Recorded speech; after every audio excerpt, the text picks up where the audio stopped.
Welcome everyone to the May 16th, 2023 Board of Selectmen meeting. I would like to call the meeting to order. The first item on the agenda is the Pledge of Allegiance. Thank you.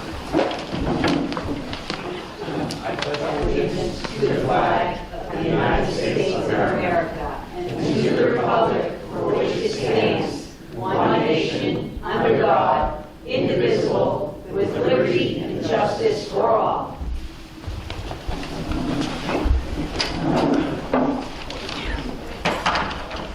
Thank you very much.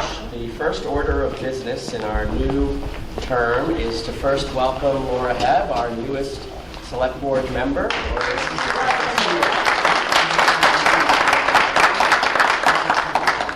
Thank you, I appreciate it, and it's a responsibility I appreciate and I'm honored to serve it. Wonderful, great. We're glad to have you here. Thank you.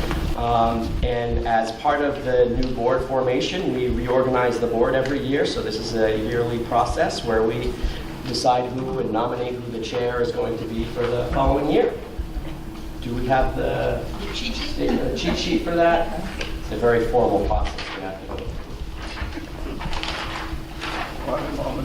You have one? Okay, wonderful. I did. You have one? We got it covered. Do that. I would ask for a motion to appoint the Executive Assistant Sandra Hakala as temporary chair for the purpose of reorganization of the board. I make a motion that Sandra Hakala be temporary chair for the purpose of reorganization of the board. I'll second. All those in favor? Aye. Unanimous action. Madam Chair? Are there any nominations for the chairman of the Board of Selectmen? I would nominate Maureen Winnell for chairman, please. I would second the nomination. Are there any other nominations? Hearing none, the nominations are closed. Is there a motion to appoint Selectman Dwinell, Chair of the Board of Selectmen? I make a motion to nominate Selectman Dwinell as chair of the Board of Selectmen. I second.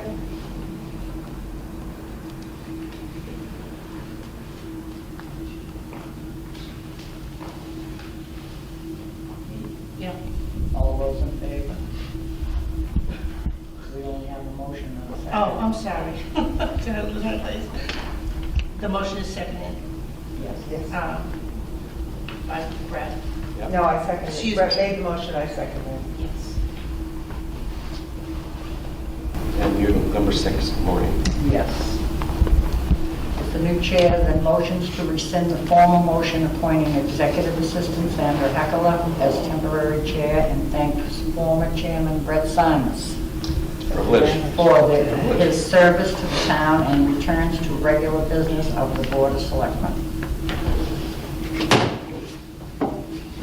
Have a second? I second it. All those in favor? Aye. Aye. Aye. Thank you. You're welcome.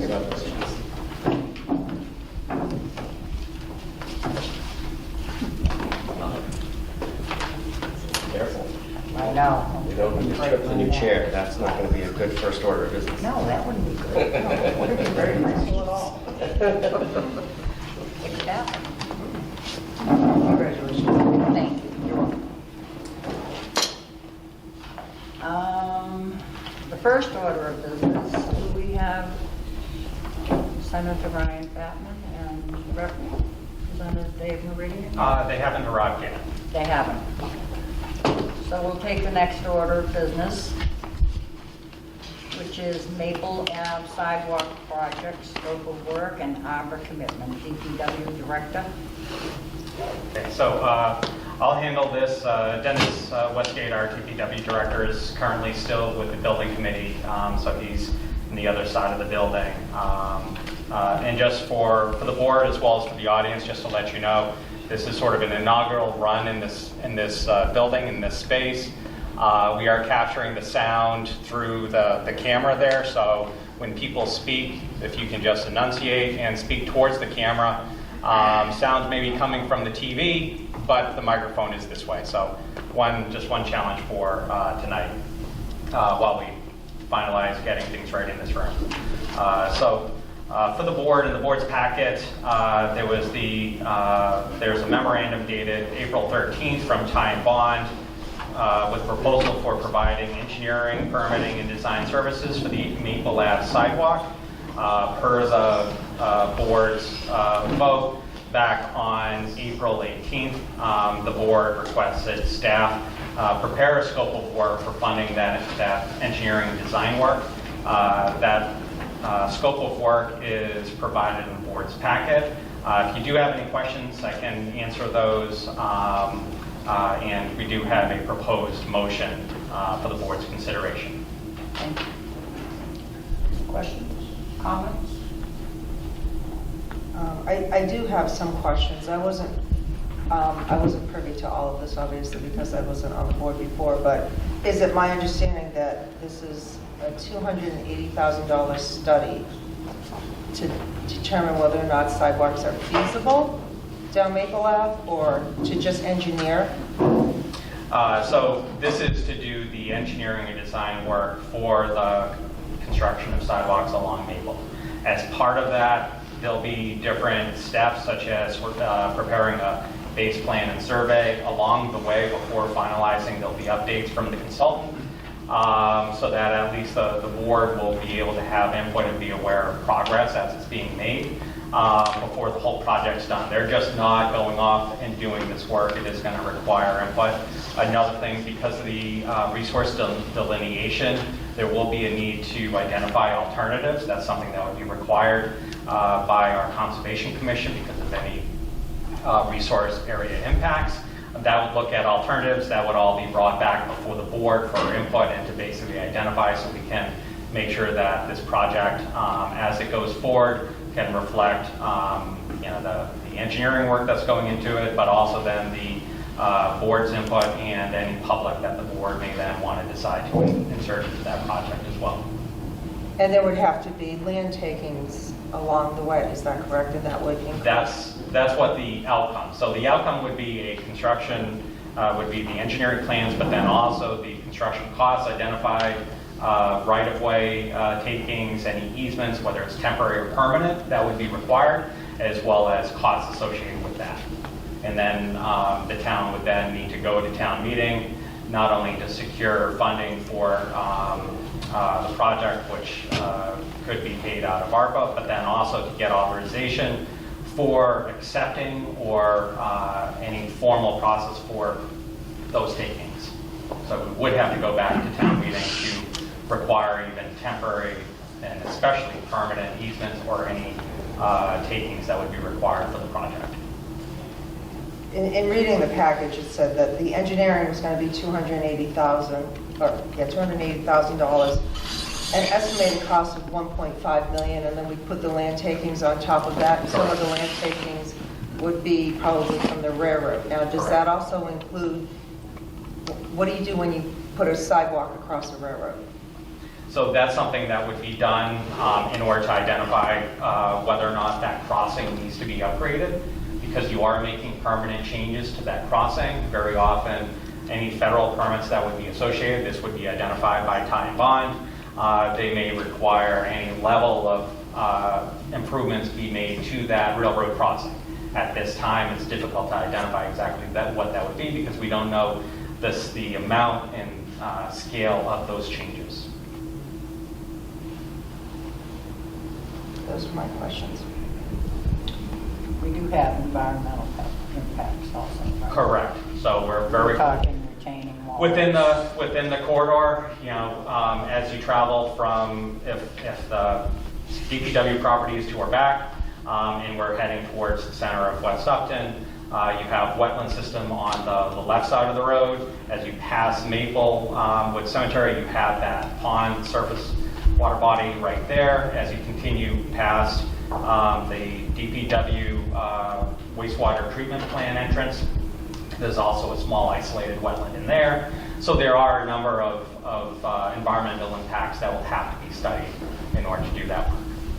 Do we know if we would have to put, when we're dealing with the railroad, do we know if we'd have to put the gates that come down, or? That becomes something that would be identified during that process. Much of it is dependent on speed. As we know that right now they have physical people that get off the train, flag down cars to make sure that they stop. I know within Grafton they're upgrading because they're trying to increase the speed so that they can put in actually hard improvements for those crossings rather than using flagmen. Whether or not that happens here, that's a little unknown at this time. Those were things that would be identified during this process. Who would bear the expense of that? That would be something that the engineering consultants would identify. Is it something that wraps into here, or are there federal funds for safety improvements that could be accessed? I know in previous work in another community, we were looking for federal funding because there is money available for mitigating railroad crossing and hazards that associate with those crossings. But there still is a tremendous environmental impact with wetlands on both sides and a pond, correct? Correct.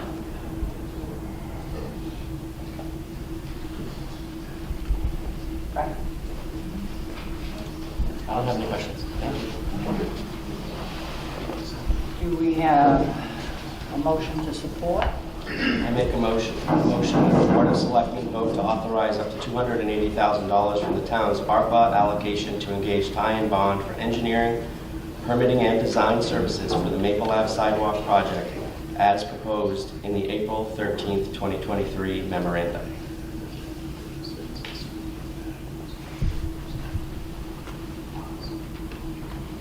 No second.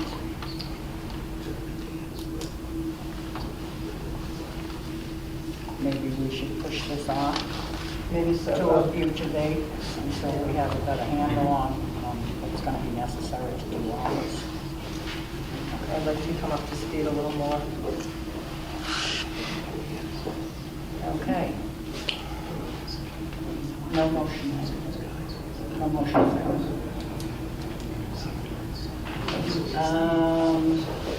Sanitary. I'm looking to see if Senator Fatman is here, and I don't see Representative Meridian yet. So Representative Meridian did indicate that he'd be here closer to 7:30. Okay.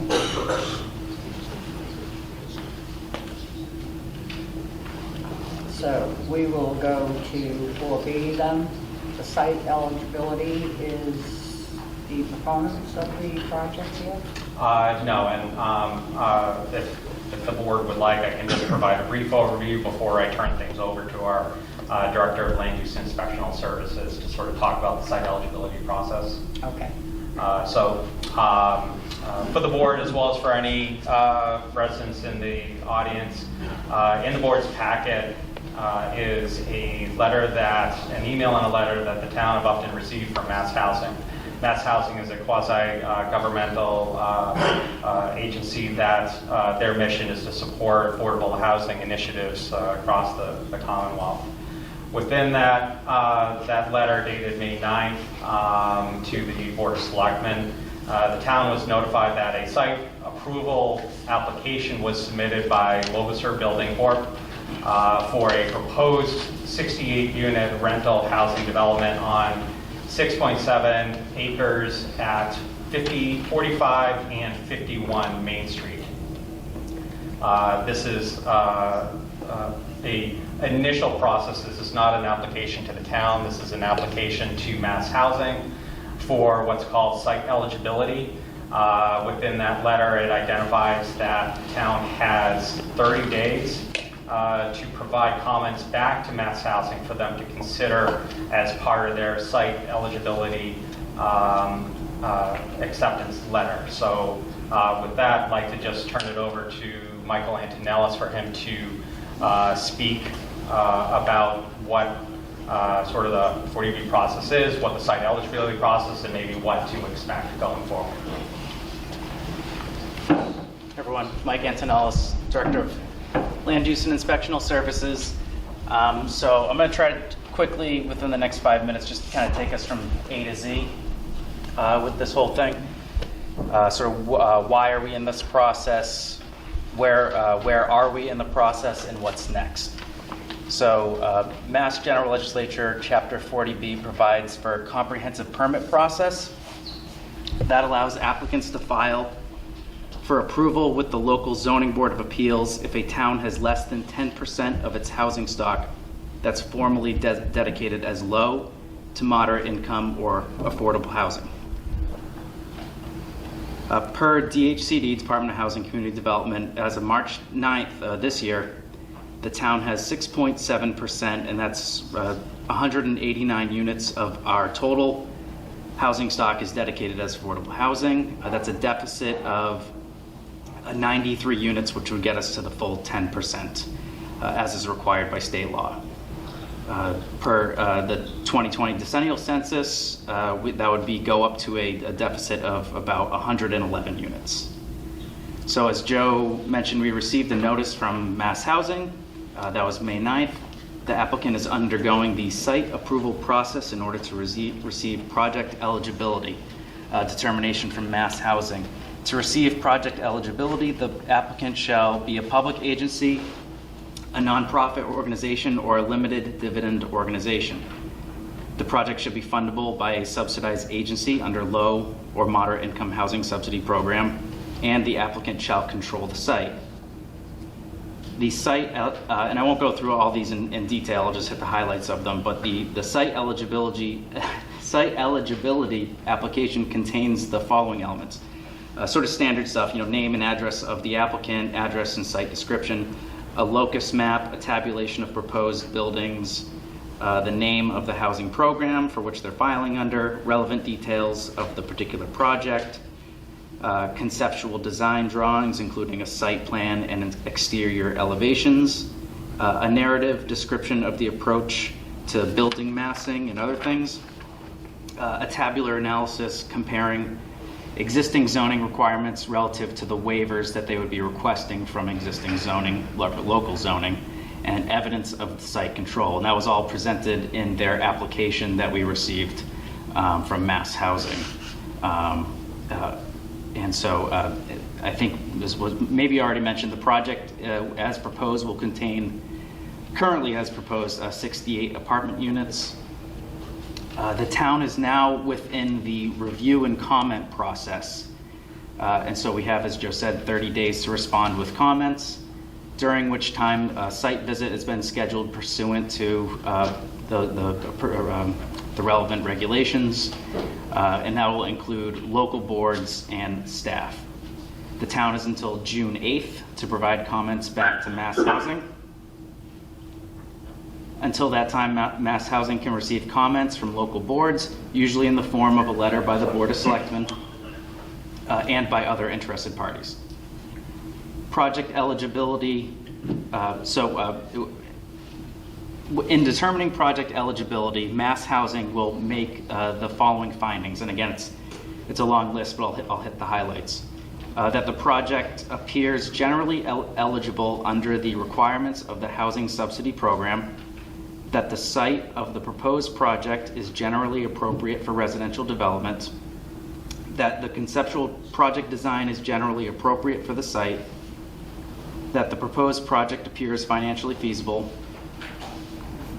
that an initial pro forma has been reviewed, financials, that the applicant is a public agency, nonprofit, or limited dividend organization, and that the applicant controls the site. Assuming Mass Housing makes positive findings and issues a site eligibility letter to the applicant, that's the letter that they need, the applicant, in order to then file a local comprehensive permit application to the Zoning Board of Appeals. That is the local permit that will get filed here with the town, in which case that will spur the need for public hearings. Upon receipt of the local application, all local boards will be notified to provide an opportunity to comment to the ZBA. The local comprehensive permit is like any other public hearing process, except the ZBA provides sort of a one-stop for all local boards. The ZBA will notify all abutters of the application and will advertise in a local paper noting the date and time of the meetings, again, as a typical public hearing process. And the ZBA will conduct public hearings throughout its decision, assuming an approval of the applicant, of the application will work with Mass Housing, assuming an approval, the applicant will work with Mass Housing to obtain final approval per the regulations. And that's basically a reaffirmation of the entire process that they just went through, first with the site eligibility process that they are in now, and conformance with what was approved through the zoning board. So that's, assuming they're approved, that's the direction it will be headed. So that's where we are with the process. We do have a meeting on the 6th of June. Correct. Mass Housing will be there then? No.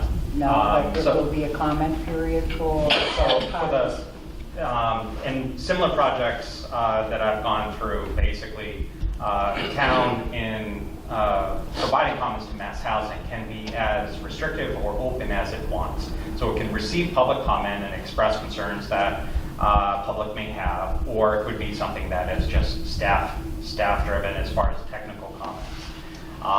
For the board on the 6th, we'll have staff technical comments so that you know from a police and fire perspective what the main concerns are. Same thing from a water and sewer capacity issue. From a environmental issue, those are tougher because they haven't gone through any permitting processes with Concom. There are wetlands on site. Local regs don't get adhered to, but the state wetland regs do. They still have to comply. So we can be as detailed as we want in this public comment period. This is really up for us. Challenging thing is that I've had projects where we've had very negative comments, and while Mass Housing acknowledged it, it didn't cause the process to stop. So just want to make sure that we set reasonable expectations that no matter how strongly we may draft comments, even if they're not for a project, that doesn't mean that it stops the project. It just means that Mass Housing will say, you need to work through these issues. Many times it could be because of traffic, it could be because of impacts to abutters, cutting down trees that were previously screening. So those are all things that with these types of projects we can probably anticipate that are going to be concerns because it's something that we've heard with past projects as well. So individuals could comment on their own? At this stage, this is for the town of Upton to provide comments to the Board of Selectmen. Okay. Once it gets to the ZBA, then that's where the receipt of public comments comes in. If people want to provide comments to the board to consider as we formulate comments, that's really up to the board to determine whether or not they want to receive those. How would the public make those comments? It could be in writing, it could be coming on the 6th, and really as we work towards setting the agenda on the 6th, we can identify what that process looks like.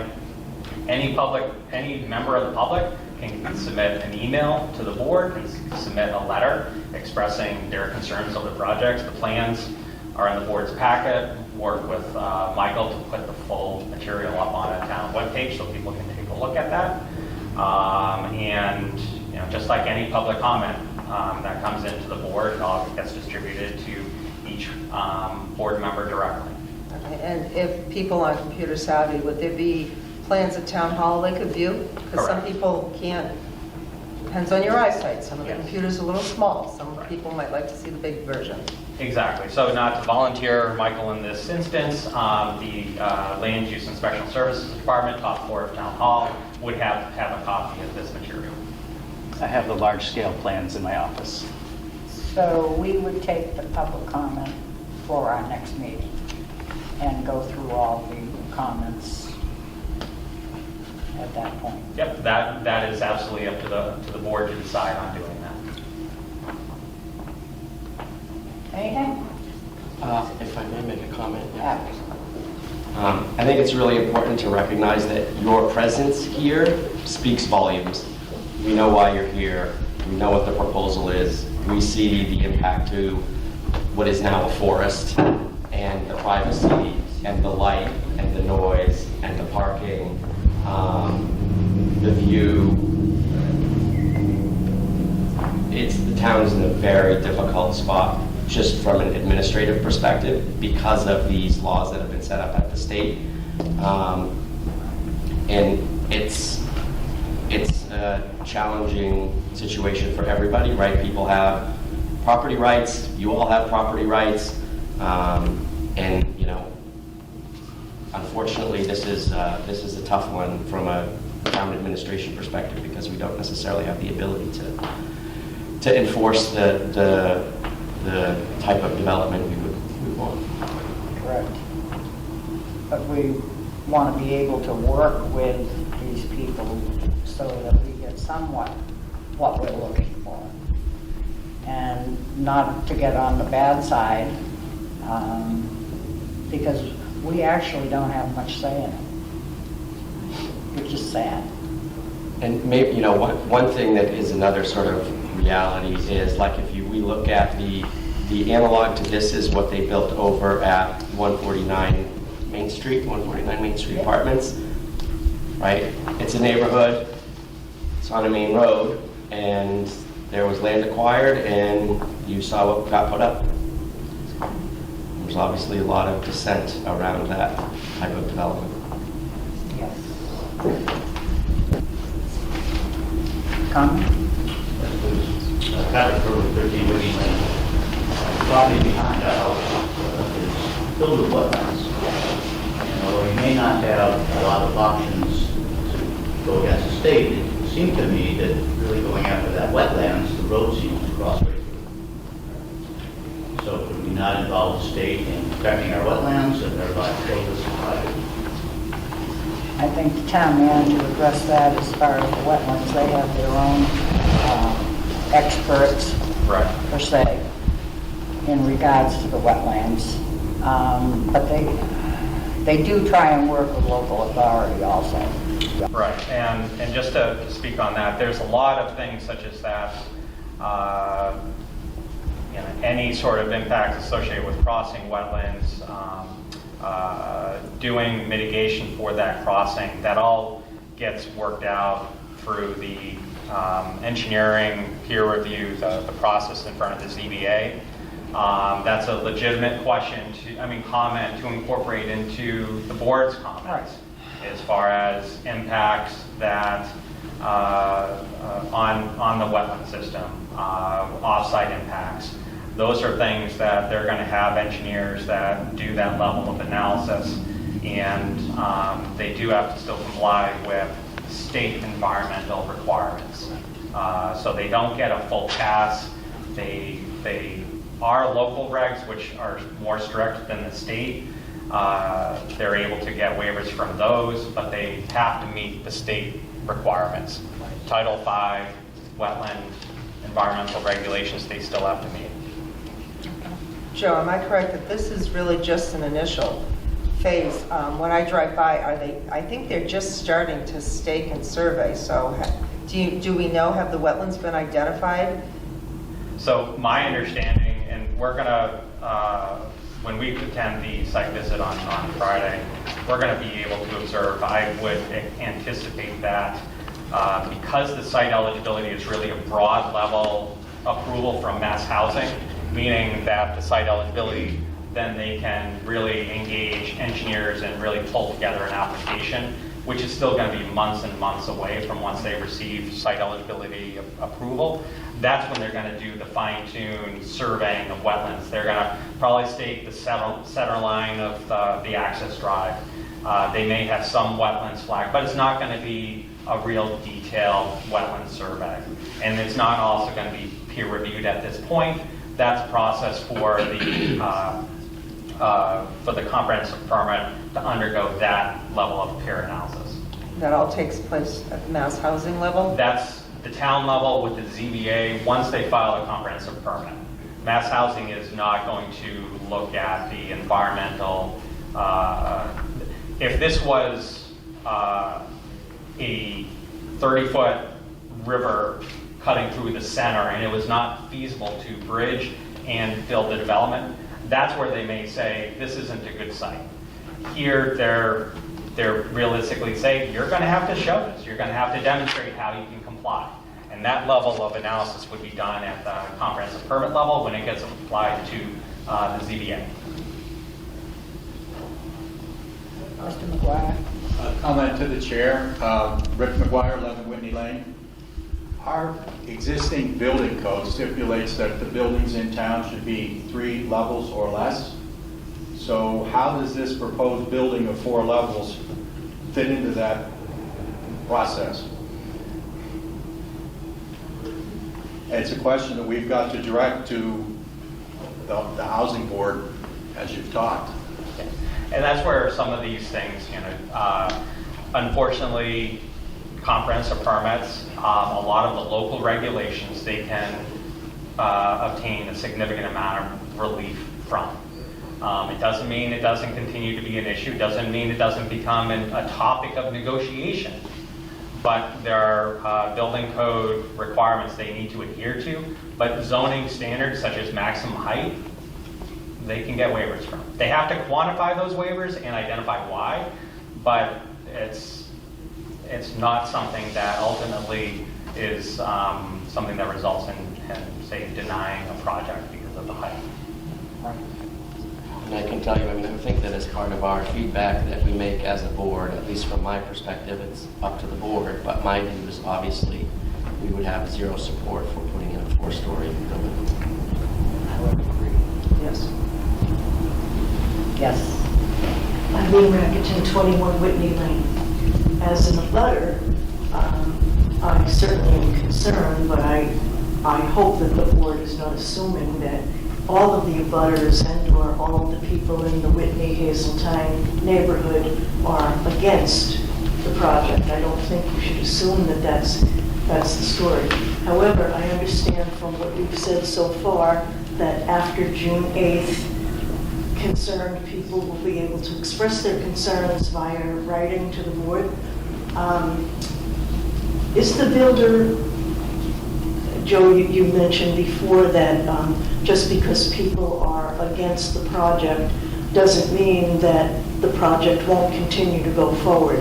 However, if we do have questions, is the builder required to answer our questions?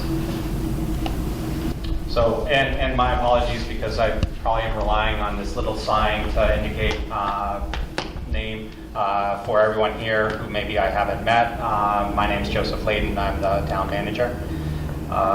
So specifically regarding comments, encourage anyone to submit in advance of June 6th so that the board can consider it. We just have to send our comments by June 8th, that's our deadline. For or against, because affordable housing, we are deficient. There is a need in town. It's a question about finding that balance.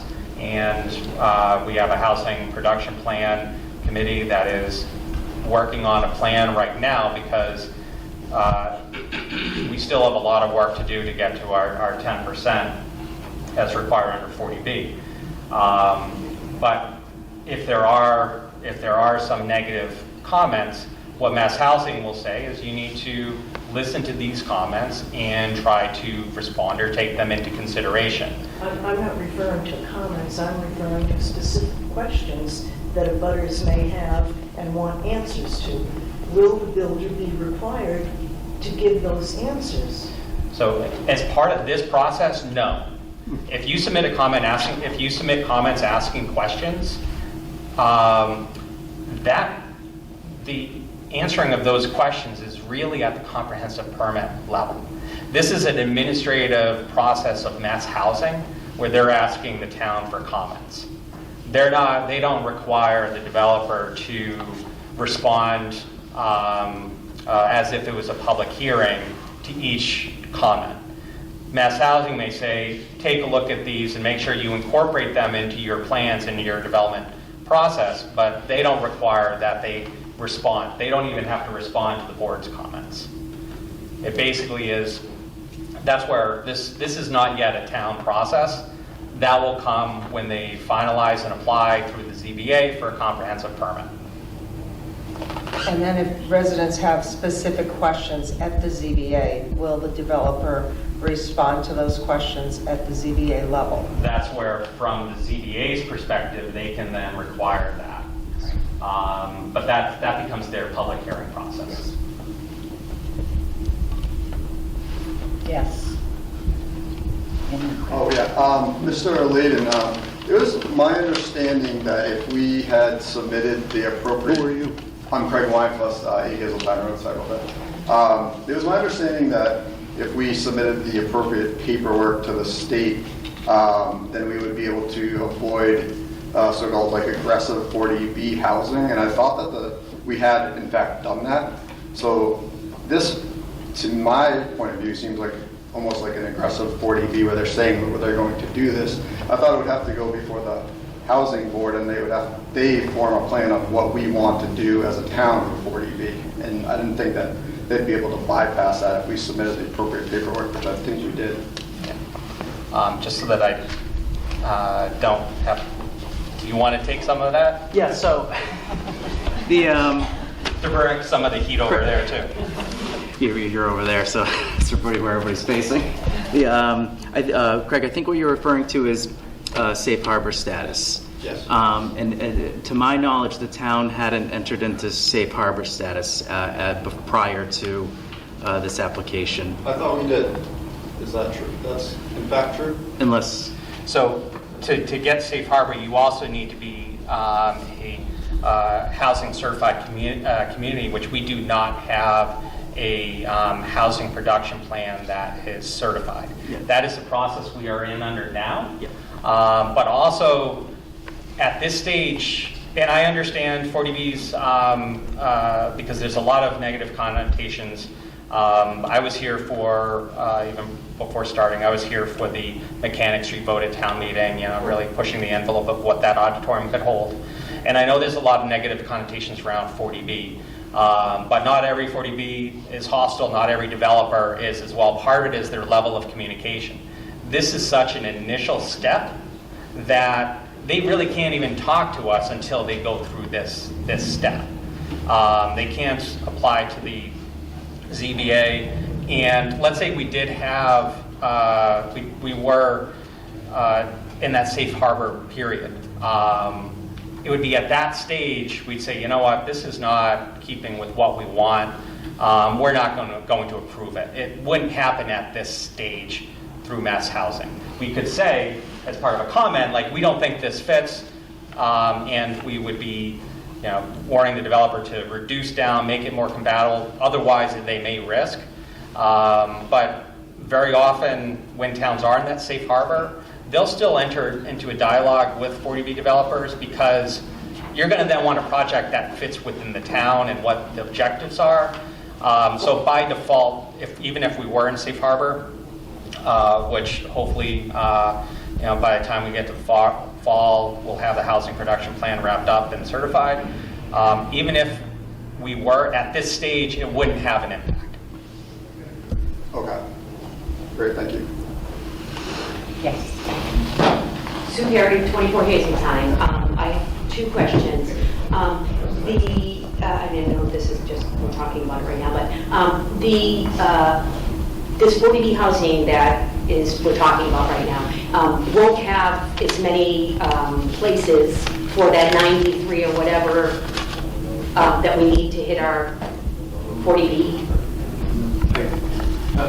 is the question, it's not getting us to the 10% based on? Exactly, yeah. Okay, correct, yeah. Okay. And then part of that question is,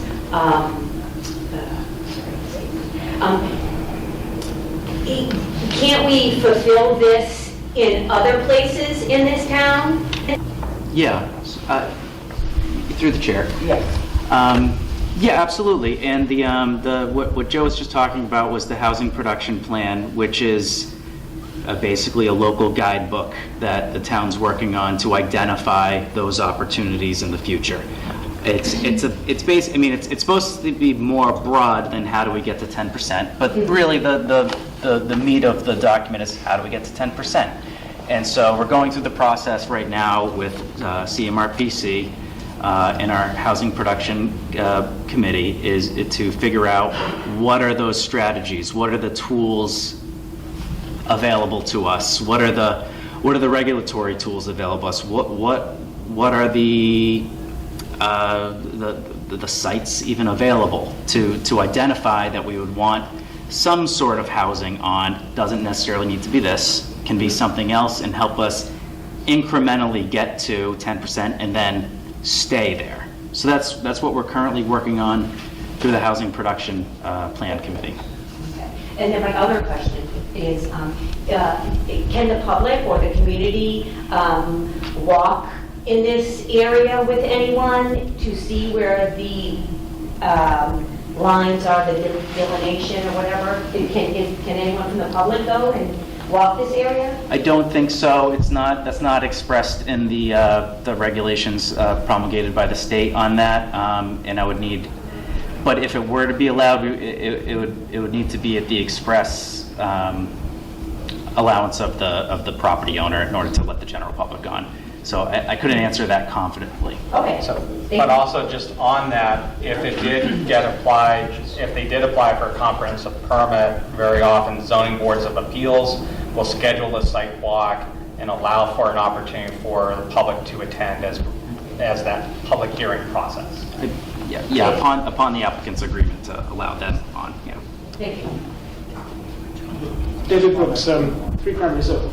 Technical question, since you mentioned the housing production plan, since you mentioned the housing production plan, if this project were to go ahead, it would take a bite out of our 40B requirement. Would it also do double duty, take a bite out of our multifamily housing, the new requirement we met with? Not necessarily to those who might not be familiar what David was referring.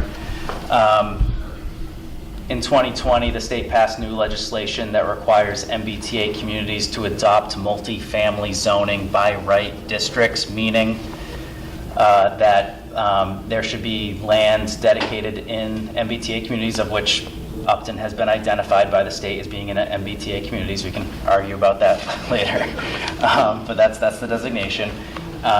We are required to adopt zoning that allows for the development of multifamily structures. It doesn't have to be to the scale of what's presented here, but multifamily being typically 4 units or more per building.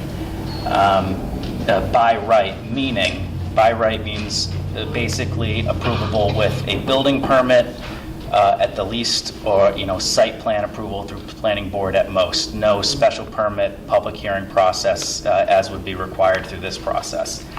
So that is what the state has required towns such as Upton to adopt by the end of 2015. That is a zoning requirement. It's not a building requirement. The distinction being it's not a quota that we have to meet.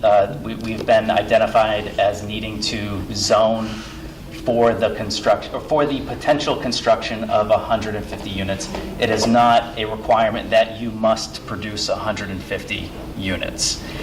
I know it's very confusing. It's ever moving, but it's certainly something we can take into consideration through when we're looking at that.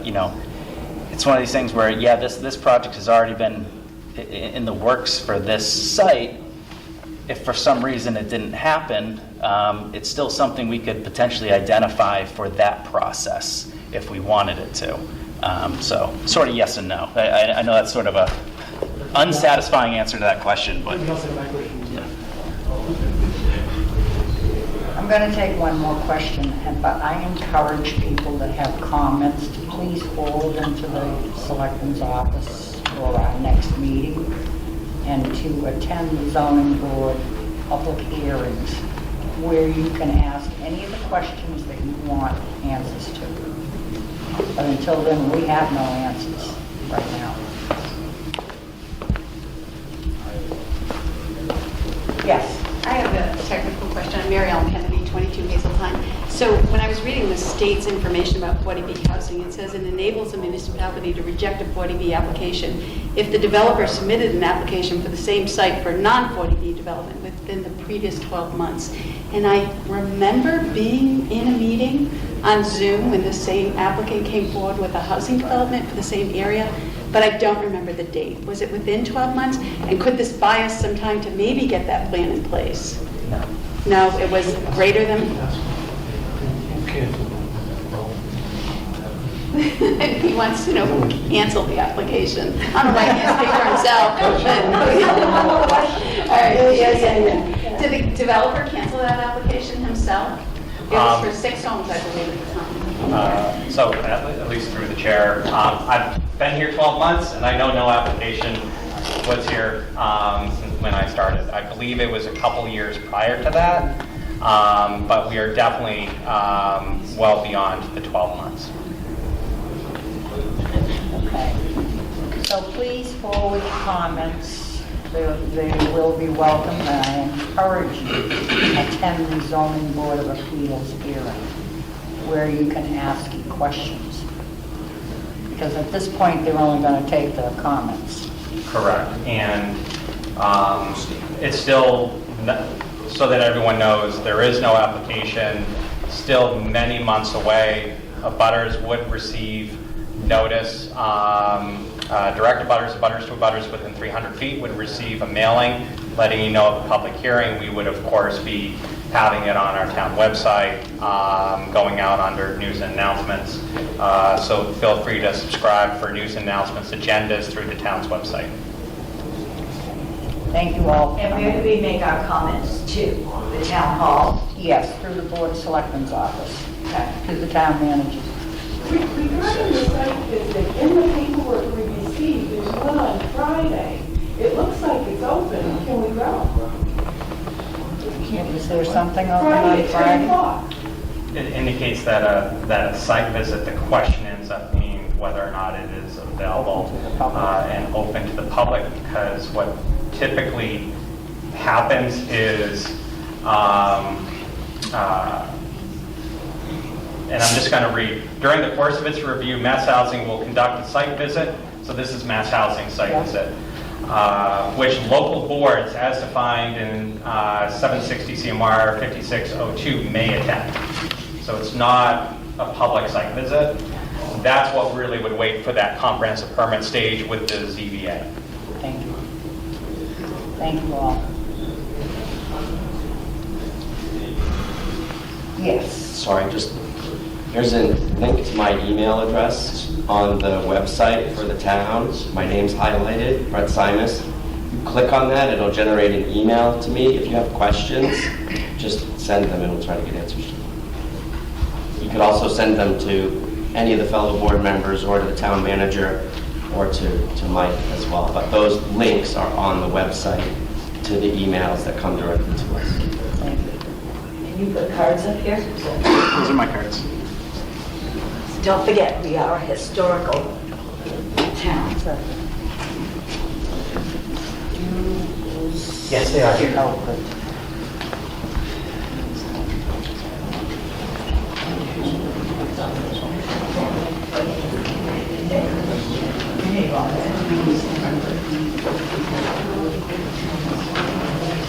You need more. Norrin.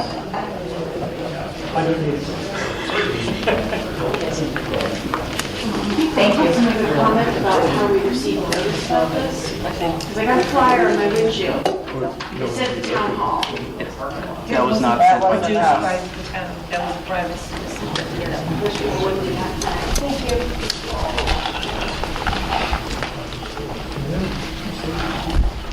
Welcome. Thank you, Madam Chair. Hi, Dave. How are you? Good to see you. Nice to meet you. Nice to see you again. Hello, David. Thank you. You guys just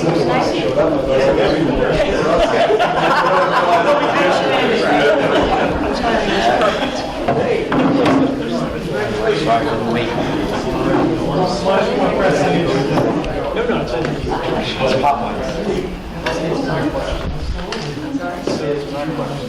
She's here to come for us. We don't have that sort of money. You gonna give us an update of what's going on? Oh, so we're gonna do it now. Folks, could you take the conversations outside, please? Thank you.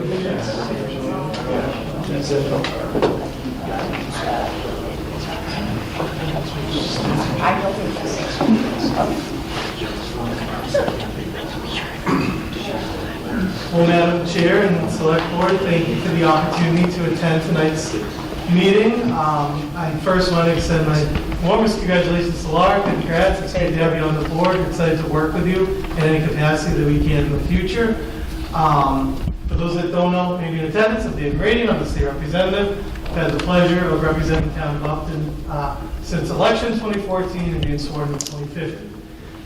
So I come tonight also to say thank you to Senator Moore for his years of service to the town, but also to introduce you to our newest senator, someone who's going to be our ally in the upper chamber, Senator Fadden. So as I'm sure you're intimately aware, the governor released her budget. She had a little extra time with being newly sworn into office, so she released her budget basically in March, and then we got to work right away on the House side, looking at numbers and hearings and things like that. So the Ways and Means Committee travels the state and listens to all sorts of feedback.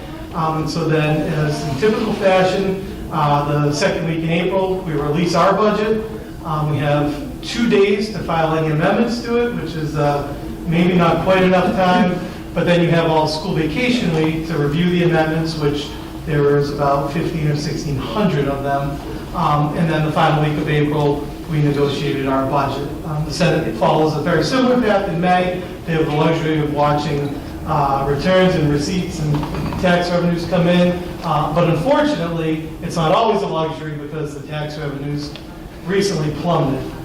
We were able, when we were negotiating our budget, basically all the revenue numbers came in and took us from about $800 million in the black over projected numbers to $700 million in the red. And some of that was expected, but it's still tough where, in 1 month of tax receipts, you step back $1.5 billion. So I say that not to warn you, because I think the numbers that you see in the House budget and what you'll see in the Senate budget will hold true. But I don't think the financial forecast for the state in the future is quite as rosy as it was before. That being said, I do have a little bit of good news, and that's the House budget. The Chapter 70 number, so the Chapter 70 number for Upton, we know stays pretty consistent just for Upton with the 39,979. But where we get the positive effect is the amended Upton School District. Not to bore you with too many numbers, but basically the House budget was $12,758,086, which is an increase of over $121,000 over last year. AGA rose a little bit as well at $626,612. We supported raising the per pupil from $30 to $60 in the House budget. I actually found an amendment for $100. It was a very lofty goal. I thought it was going to be quite well received by 351 cities and towns, but we weren't able to get there this go around. We did do universal lunches and things like that for the schools, so there's a great investment there. And I'm proud to say, even with the declining revenues, that we're able to secure an earmark for Upton for $25,000 public safety improvements. So, and I purposely tried to make it somewhat vague with public safety improvements, so that way the powers that be can decide what's actually needed within the town. Hopefully it's a way to plug in place into different tranches there. So I probably said too much. I don't think everyone's here to listen to the senator and the representative, but I will turn it over to my friend Ryan. Thank you. Well, good evening, and thank you, Dave. Really appreciate that overview. And it's nice to be here with all of you for the very first time. As Dave said, my name's Ryan Fabin. I've been in the state senate since 2015 as well. We actually came in at the same exact time, which symbolically is nice because Dave and I were actually basketball teammates together at Sutton High School. For all those Nimbach fans out there. And we had some great games. And when I pulled in tonight, I was really excited because I saw a packed room. I'm like, wow, they're really excited to have me here tonight. And then realized it was a 40B discussion. And, That's the reality. And actually, in my hometown, I was telling Dave outside, we had 5 40B proposals in the town of Sutton alone, which is crazy. Really, really concerning on many levels, stretching the town's resources. Sutton's very similar to Upton. A lot of the towns that I represent are, suburban to rural communities that constantly are struggling to maintain their service level, whether in the schools or at the town. And it's something that I know Dave and I are constantly cognitive of and trying to help with. It's why I've concentrated on local aid as a measure to try to increase every state budget. That minimum per pupil aid right now is at 60. In this Senate budget, we're going to try to push it to 80, to 90, and to 100 as much as we can to try to help our local school districts. So, and in that regard, we're taking up the Senate budget starting on Monday next week. We expect it to go 3 or 4 days. It's a $55.8 billion budget document. Dave did a great job giving an overview of some of the benefits for the town of Upton. One thing that the Senate budget put in that I think could be very beneficial, which I'm hoping we can pass, was a $62 million increase in special ed. As you probably are aware, there was a 14% assessment for this calendar year. And a lot of that comes from costs that rose in 2023, the fiscal year 2023. And this is designed to try to help offset some of those costs. But I have it on good authority that while that won't offset all of the costs, the supplemental budget that we'll take up sometime in October is likely to include a large portion of funds for special education offset, so that towns can be made whole, where many were just facing a huge gap and wondering how they were going to balance their budgets or what they were potentially going to cut. I know in my hometown Sutton and several of the communities that I represent, that was indeed the case. We've had some successes. Dave mentioned the $25,000 for local public safety. I had the Mendon Upton Regional School Committee come in a few days ago to the State House, met with the superintendent and some of the school committee members, and we discussed some of the security measures that they were looking to try to upgrade at the school, specifically for members of their staff to have badges so that they can fob in and out of the building seamlessly and hopefully keep people out that shouldn't be in.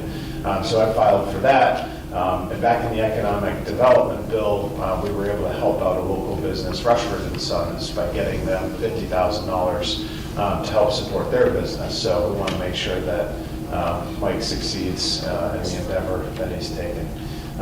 Last thing I'll say, just personally, I always say it's a great honor to be called senator. The greatest honor of my life is being called husband and father. I've got 4 kids, my high school sweetheart's my wife, and feel truly blessed. Got a great teammate here, whether it be on the basketball court or having served together since we came in. And I'm really excited to get to know Upton. I know a lot about the community. I've taken a lot of hikes in Upton State Forest. It's something I love, the outdoors. And I'm looking forward to getting to know the people, all of you, and happy to answer any questions that you might have. Thank you. Appreciate it. Nice to meet you. Thank you, appreciate you coming. I want to thank you for taking time out of busy schedules. This time of year is the worst. They seem to always be busy, but this time is quite busy for everyone. Yes, budget time. Yep. Thank you so much. Yeah, absolutely. And to further, like Ryan alluded to, we're teammates then, we're teammates now. We're trying to do everything we can for all of our districts, and that certainly includes Upton. Speaking on a personal level, I think at least my commitment to the town and what I've tried to do for the community, and Ryan's been there trying to push the priorities as well. Because honestly, even though he didn't cover Upton in the beginning, it's still kind of the southern Worcester County, Blackstone Valley-ish area that we try to be champions for in every regard. So, and that's not going to go away. We thank you so much. Appreciate it. Absolutely. Thank you. Thank you. Thanks for having us. See you on the 14th. Yes, you will. My dad's birthday. I know it is. I have a cupcake. Thank you again. Great to see you. I only go to 2. Absolutely. Congratulations. That's our policy together, and that's where Let us know as soon as it's applied. I spoke to you. It's her day, right here. As soon as you apply for that MassWorks grant, please let us know. Yes. I know. Excellent. Direct outline. So we have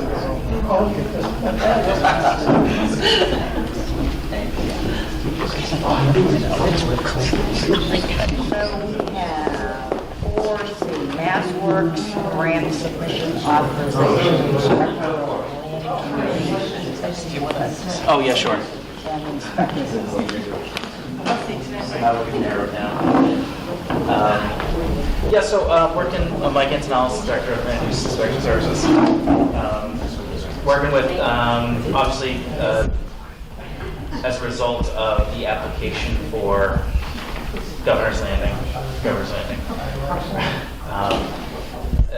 We've been working with the desire to extend sewer and water down Milford Street, 140, to not only allow for that development to proceed as would be the preferred way for them to proceed instead of bringing in from elsewhere, but also obviously to bring online a lot of our properties that are zoned for business use down along 140. So we're working with Ty and Bond, Dennis, myself, Joe, and the applicants for Governor's Landing as well. They've pledged $700,000 in support of that application to offset the cost and to be the cost match from the town for what would, we're waiting for final cost estimates from Ty and Bond, but probably about we're looking for probably north of $3 million for that project to be provided for funding from MassWorks. And so I'm working to put the application together. We received approval for phase 1 last year, I think it was. Last year, Paul Delquilla submitted that, got approved for the funding for the design, which is why we're working with Ty and Bond. I forget what percent design they're at currently, but they project to be at basically 100% design by the end of this summer. That doesn't include the pump station, which they think they'll be closer to 90% design for that. So everything seems to be moving along just fine with that. And I'm looking to get the hopefully final for what I'm going to use in the application designs from Ty and Bond by next week, cost estimates next week, as well as a comprehensive listing of all the permitting that will be needed, as well as the schedule of permitting, the schedule of construction, and all of that. So I think we projected likely April 2024 to begin construction should we be awarded this grant round. So asking for the board's authorization, approval to submit for the MassWorks grant application to extend sewer and water down 140. I don't have any questions, thank you. No questions? Thank you so much. Is that a? We need a vote. You do. I move that the board vote to authorize the town manager to apply for funding under the One Stop for Growth MassWorks grant program for the construction of roadway, water and sewer improvements in Milford Street. I second. All those in favor? Aye. Thank you.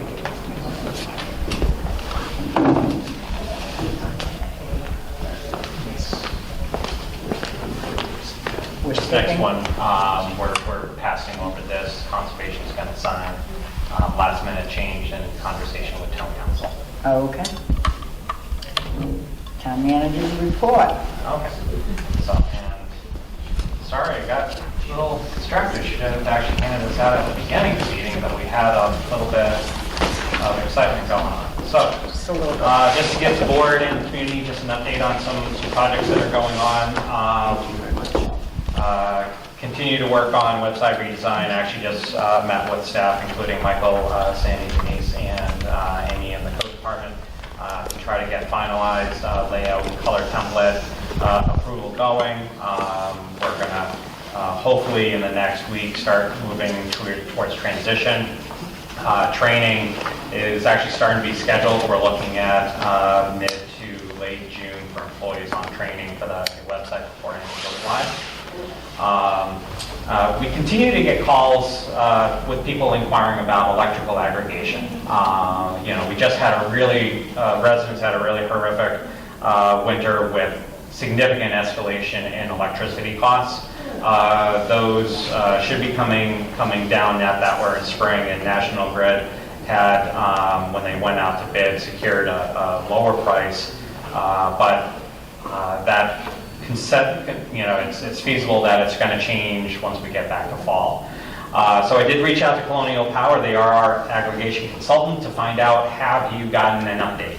Last thing that happened was there was a public hearing, the Department of Public Utilities held back in November, and after that public hearing, basically it's been silence. Colonial Power, again, in a call with them yesterday, said we haven't heard anything. They're reaching out to try to get some sort of word. Because of the change in administration, there's been a change in staff. There's significant delays, not only with us, but also with other communities that have aggregation plans. So we're going to continue to follow this and try to provide update for anyone that wants to know once our aggregation plan gets approved what the next step is. Next step will be for us to go out to bid in order to solicit proposals from suppliers so that we can try to then award a contract, enter into a contract with provider, and then allow residents to sign up for that program. So hopefully that will happen by the fall, but right now it's held up with the Department of Public Utilities.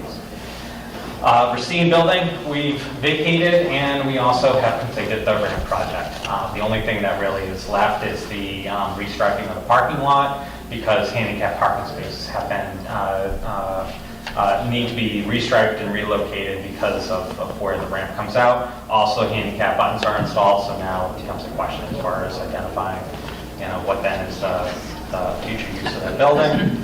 I continue to work with contractors and town staff on doing some ADA improvements around town. Town hall ADA work has been completed, and we're making progress on ADA accessibility at the police and fire station doors. Housing production plan. The Housing Production Plan Steering Committee has a meeting scheduled for this Thursday. Some things that are going to be discussed are goal strategies and possible locations. People in town may have noticed we've done line painting around town. This week we're doing crack seal coating, and so just be mindful of any police and construction vehicles around. Also, between now and May 31st, we're doing hydrant flushing.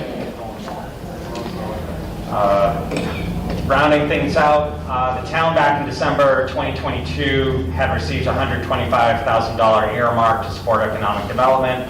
EDC met last week to start working on a priority list. They will then meet one more time to finalize, and then we'll schedule a joint meeting. This list, the board will have to basically approve, because then we have to send that into the state, and then the state will prepare a contract so we can get access to those funds. 140 Main Street, that TIP project, we had that public hearing back during the winter. Staff continues to meet with MassDOT staff and engineers. Recently, we reviewed concept for relocating some of the parking on street, so that basically instead of having 2 lanes of bicycle lanes, replacing one side with parking and maintaining the bike lane on the other. There's so many involved that right now is sort of like a staff comment period, and then we'll come back so we can try to finalize some of those before then bringing it back out to community and getting more feedback. Last thing just want to mention is that back in June 2022, the town received $237,500 grant under the state's Municipal Fire Network, Municipal Fire Grant Program. This will connect not only town buildings but also school buildings with dedicated fiber. Like with all things recently, this was a supply chain issue. literally just got the appropriate amount of fiber in, and they're starting work tomorrow. So you're going to see police details in the roadways between police, fire, community center, Nipmuc High School, Town Hall, so that as they connect all of our facilities with this new fiber network. This will be posted on the town's website, on the town manager's page under manager reports.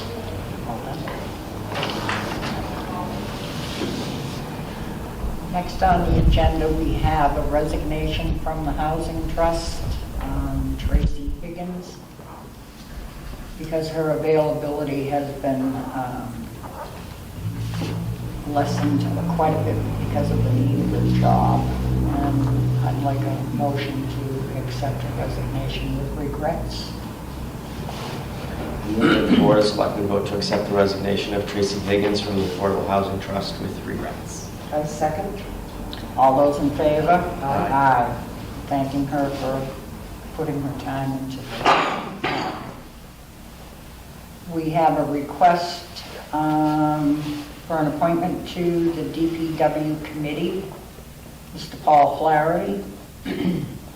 Did you want to get up and say anything? No. How many slots have we got open? Just the one? One.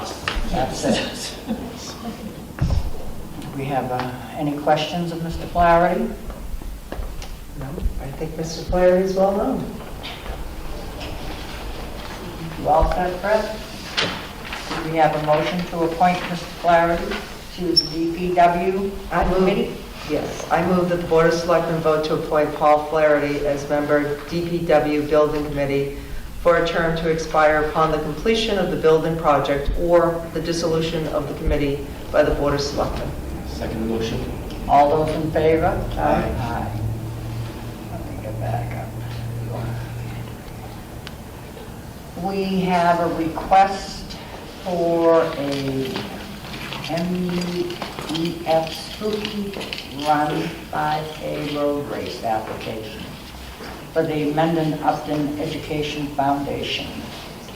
Do we have anyone here for that? No. This has all been vetted with Police Chief, Director of Public Safety. Yes. It's, this is something they do every year, isn't it? Yes, it is. Yeah. Many years. Yeah. Do you have any questions, Fred? No, great event.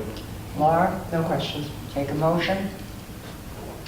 I move that the Select Board vote to approve the road race application submitted by the Mendon Upton Educational Foundation to be held on Sunday, October 29th, 2023 at 10 a.m. Second motion. All those in favor? Aye. We have 8B, which is the execution of classification and compensation plan update. At town meeting, we had article that was approved seeking funding to conduct a classification and compensation plan update. Sandy, correct me if I'm wrong, I believe the last one was done in 2015. 14. A lot of changes in the municipal world have happened since 2014, and a lot has happened over the last couple of years, never mind from the last year. So this is sort of an important step for towns to continually do to make sure that, one, we are assessing our positions properly, and two, that we're able to pay for employees in a fair and equitable manner.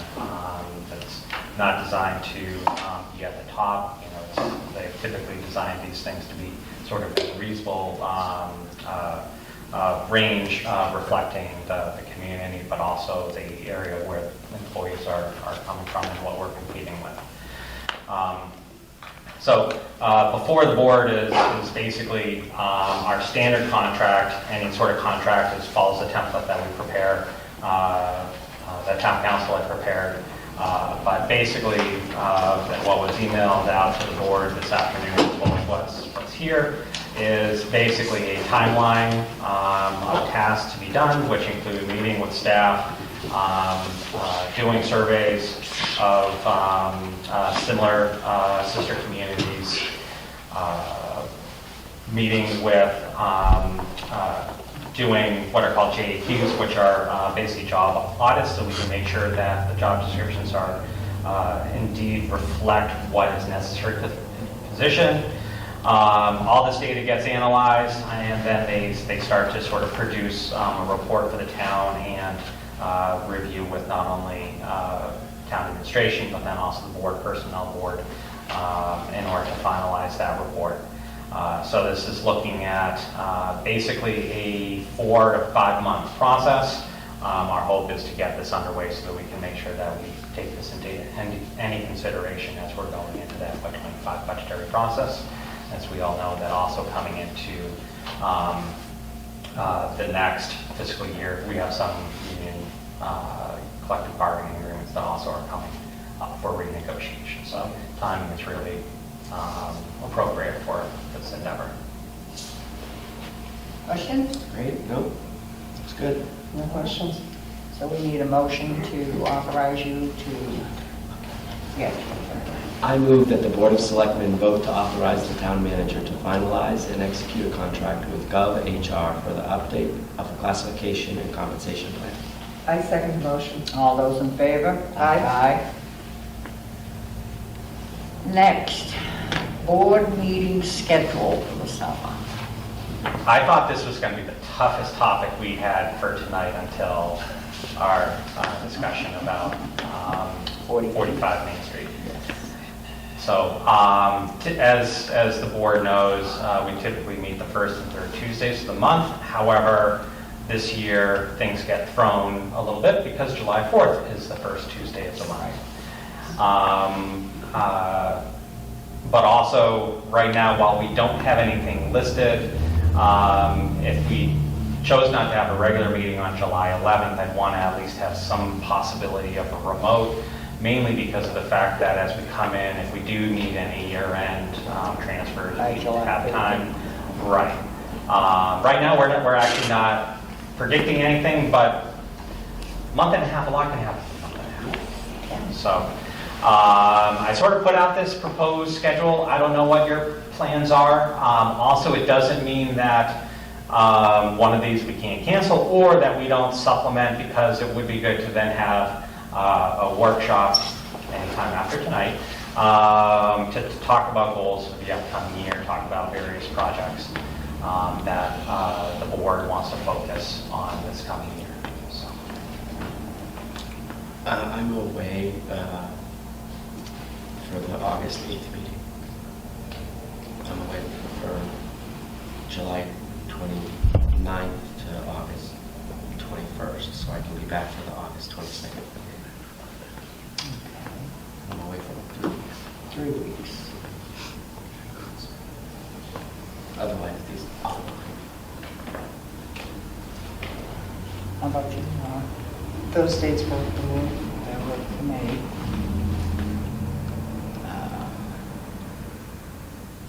We will meet, what, the 1st and 3rd, except the 4th of July through the summer?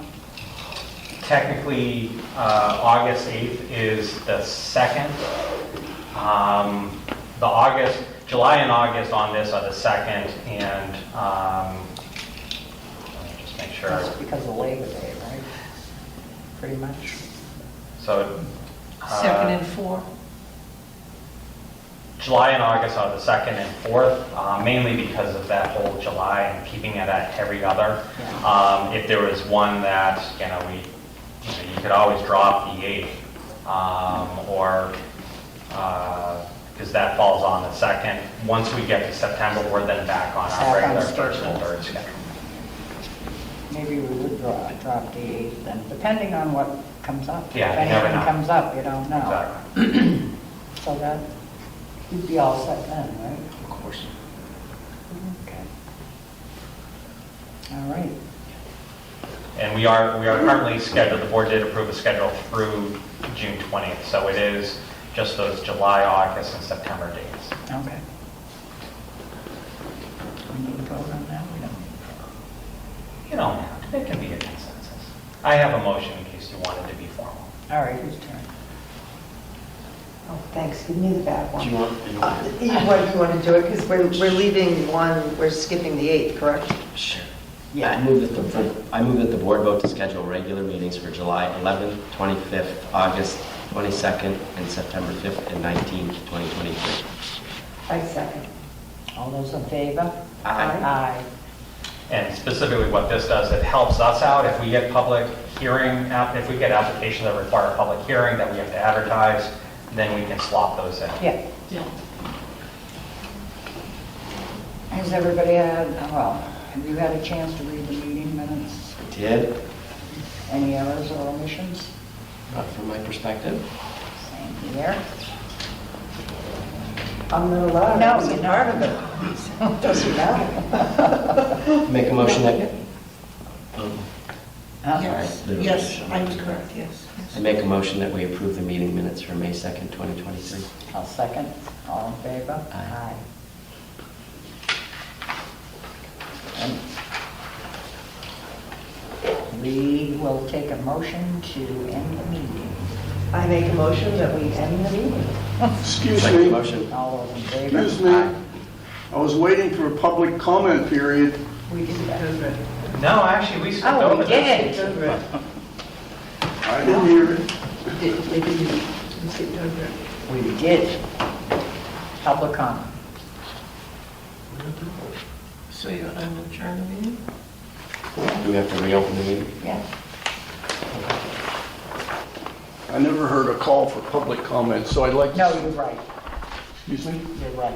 Rescind the motion. We're rescinding the motion and opening up the meeting again, so that we can Thank have you. public Thank comment. Excuse me for... Tom Baer, 2A Pierce Lane.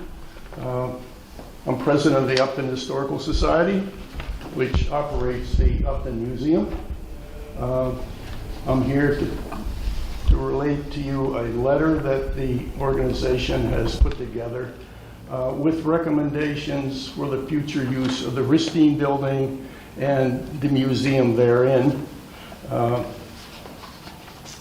This Historical Society Board of Directors respectfully request the Board of Selectmen and Town Manager consider retaining and refurbishing the Knowlton Ristine Building for use both as the permanent home of the Upton Historical Museum, Historical Archives Library, as well as a place for public and private meetings, and use the offices and storage for various town needs. We believe the Historical Society and Museum will best serve the town by remaining part of Upton Center. The board respectfully requests the use of the first floor for an updated and expanded museum, a historical and genealogical research library, and for displays of artwork from the Society's collection, as well as from local artists. The board believes an expanded museum and research center will better attract the public, serve the citizens of Upton, and be a focal point for the Upton Center Historic District. The Town and Historical Commission have supported the Society and its museum for the last 50 years. It has collected, preserved, shared with the public a large collection of historic documents, reports, photographs, maps, artifacts, documenting the 288-year history of Upton. Volunteers at the Upton Museum have provided research to town officials, the public, and media who are seeking information about Upton's history and its families. The Historical Society provided funds to support the installation of new shelving in the Town Hall vault for the preservation of the Civilian Conservation Corps historic records. The archives of the Society were a valuable resource in efforts to create Elm Park and its efforts to preserve the stone chamber. The creation of the Upton and Civilian Conservation Corps historic districts, and for the photographs that are on display in the town hall, and those used on the cover of the Upton street listings. The Society's collection of annual town reports was recently used by the Cemetery Commission to completely rebuild 150 years of burial records that had been lost. These efforts stands as a testimony to the Society's support of town and community projects.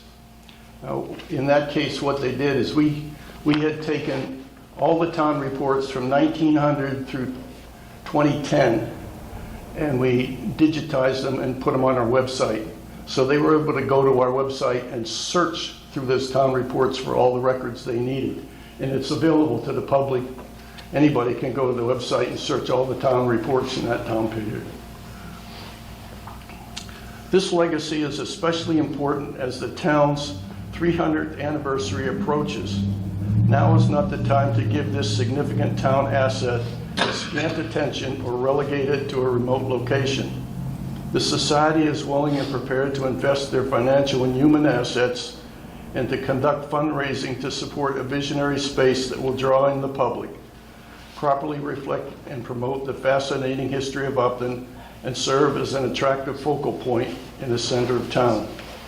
We encourage you to consider incorporating the Historical Society, and especially its museum, as a focal point in the development or redevelopment of Upton Center, and sincerely encourage you to visit the museum to view the extent of its collections and to see the efforts that have been made to preserve and document Upton's heritage.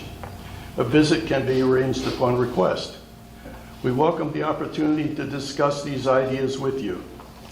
This letter was presented at the Historical Commission meeting in April, and they voted to support these goals. Respectfully, Thomas Baer, for the Upton Historical Society board members. And here's copies for each. Thank you. Thank you.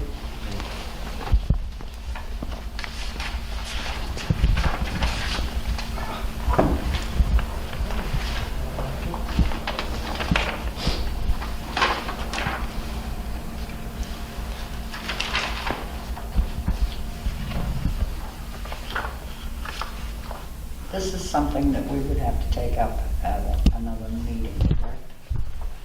So we will, this will be an agenda item on the Board of Selectmen. We'll look at the June 6th meeting and see. Yeah, we'll have to look at it. We have, June 6th is going to be a pretty busy meeting, and we're getting into also committee appointments. So we'll touch base as far as how best to try to handle it. Absolutely. Okay, thank you. Now we can adjourn. I make a motion, we adjourn the May 5th, sure, the May 16th meeting. Second motion. All in favor? Aye. Thank you all. That was very good job.